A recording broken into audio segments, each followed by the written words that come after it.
Veteranong broadcaster na si Mike Enriquez, pumanaw na.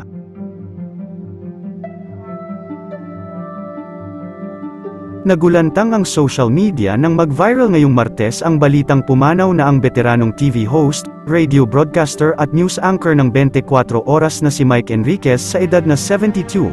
Ilang Facebook page na ang naglalabas ng malungkot na balitang ito. Sa Instagram account ng isa sa malalapit na kaibigan ni Mike sa GMA7 sa si Arnold Clavio, makikita ang latest post nito na isang black background na may kandila sa gilid.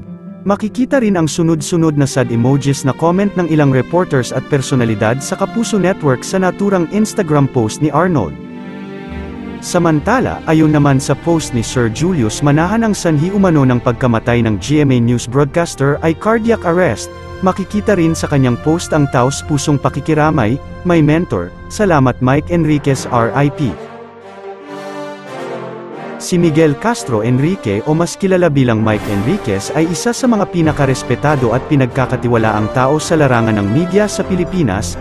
Matatandaang nag-file ng medical leave si Mike noong December 2021, upang sumailalim sa kidney transplant procedure.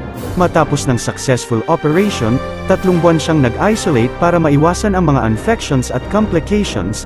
Noong March 2022 ay muli siyang bumalik sa kanyang mga news program, pero pagkalipas lang ng ilang buwan ay napansin ang muli niyang pagkawala sa programa. Samantala, naglabas na nga ng statement ang GMA News at kinumpirma ang pagpanaw ng veteranong broadcaster.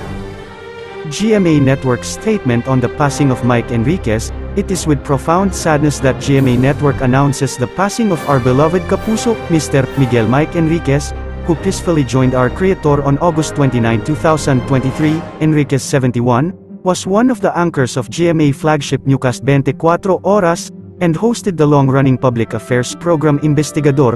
He also served as president of our GMA Network Incorporated, and GMA Network's senior vice president and consultant for radio operations. He also anchored DZBB's Super Balita sa umaga and Saksi sa Double B. He joined the broadcast industry in 1969 and then became part of GMA Network in 1995, wholeheartedly serving the Filipino audience for 54 years.